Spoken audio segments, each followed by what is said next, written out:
Hey everybody, welcome back. And welcome back to Genesis chapter 50 and Exodus chapter 1. That's right.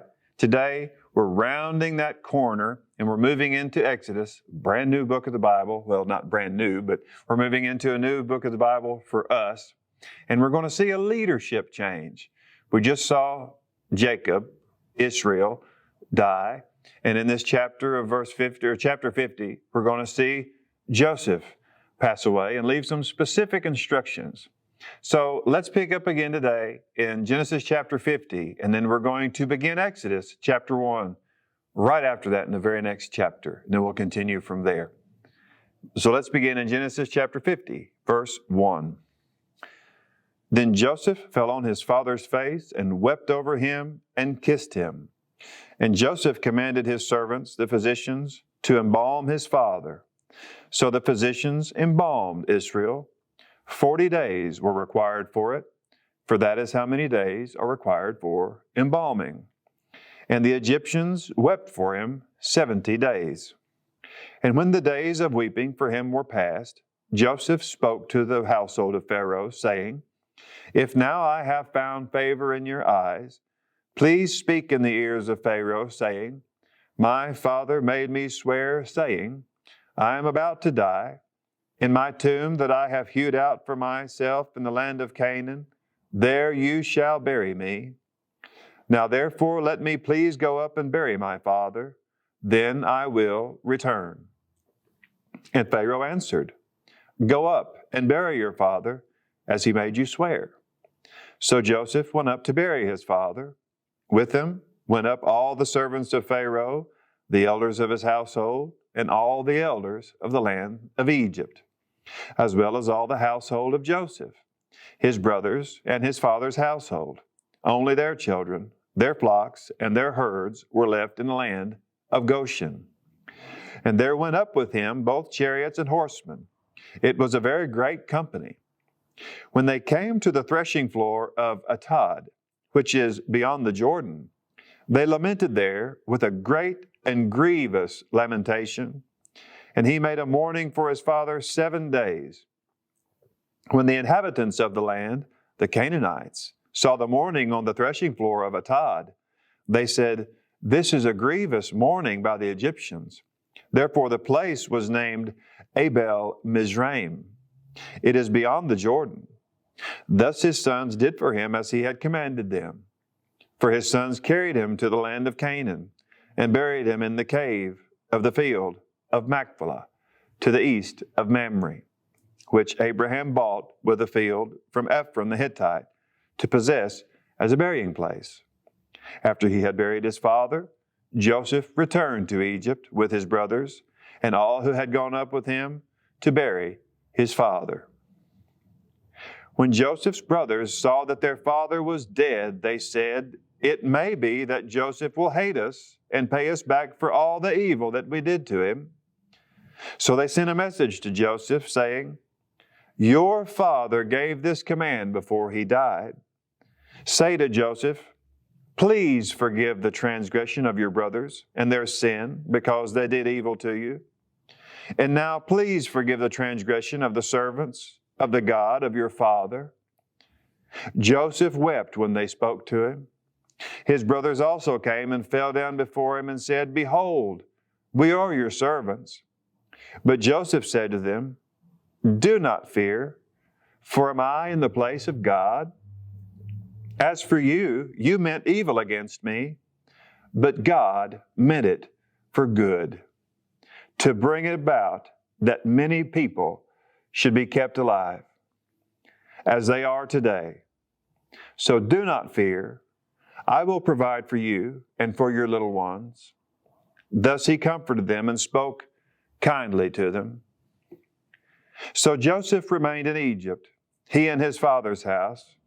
Joseph lived 110 years, and Joseph saw Ephraim's children of the third generation.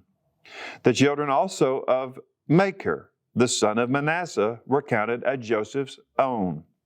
And Joseph said to his brothers, I am about to die, but God will visit you and bring you up out of this land to the land that he swore to Abraham, to Isaac, and to Jacob.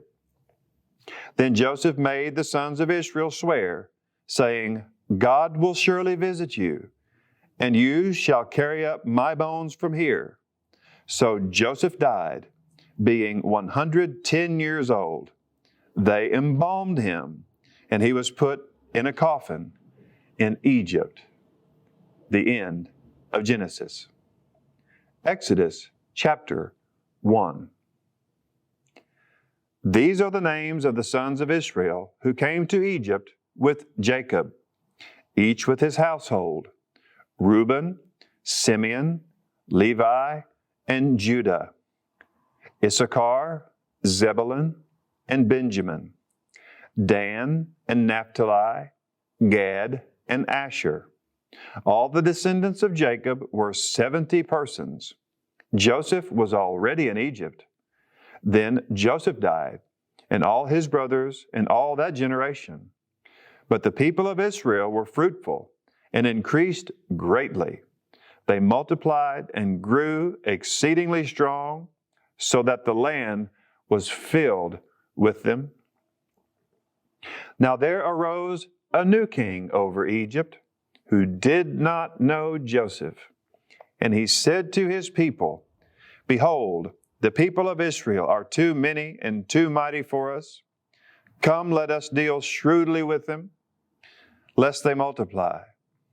And if war breaks out, they join our enemies and fight against us and escape from the land. Therefore they set taskmasters over them to afflict them with heavy burdens. They built for Pharaoh storehouses, cities, Pithom and Ramesses. But the more they were oppressed, the more they multiplied, and the more they spread abroad. And the Egyptians were in dread of the people of Israel. So they ruthlessly made the people of Israel work as slaves and made their lives bitter with hard service in mortar and brick and in all kinds of work in the field. In all their work, they ruthlessly made them work as slaves. Then the king of Egypt said to the Hebrew midwives, one of whom was named Shiphrah, and the other Puah, When you serve as midwife to the Hebrew women, and see them on the birth stool, if it is a son, you shall kill him. But if it is a daughter, she shall live. But the midwives feared God, and did not do as the king of Egypt commanded them, but let the male children live. So the king of Egypt called the midwives and said to them, Why have you done this, and let the male children live? The midwives said to Pharaoh, Because the Hebrew women are not like the Egyptian women, for they are vigorous and give birth before the midwife even gets to them. So God dealt well with the midwives, and the people multiplied and grew very strong. And because the midwives feared God, He gave them families. Then Pharaoh commanded all his people, Every son that is born to the Hebrews you shall cast into the Nile, but you shall let every daughter live. Genesis is completed. Exodus has now begun. The creation of mankind through the incubation of a nation in a hostile place. Genesis is a very long, very deep passage of Scripture, book of the Bible, that deserves any lifetime of deep, deep study. As we move into Exodus, we're going to see the birth of one of the greatest leaders in the history of our world. And also, we're going to see born in the same person, the fountainhead of all prophets. Thank you for listening. Thank you for reading. Welcome to Exodus. And until we meet again, keep reading. Hey guys, thanks for watching. Thanks for listening. Please like, subscribe, and hit the notification button down the bottom to stay informed whenever I publish new content. I really appreciate it. God bless.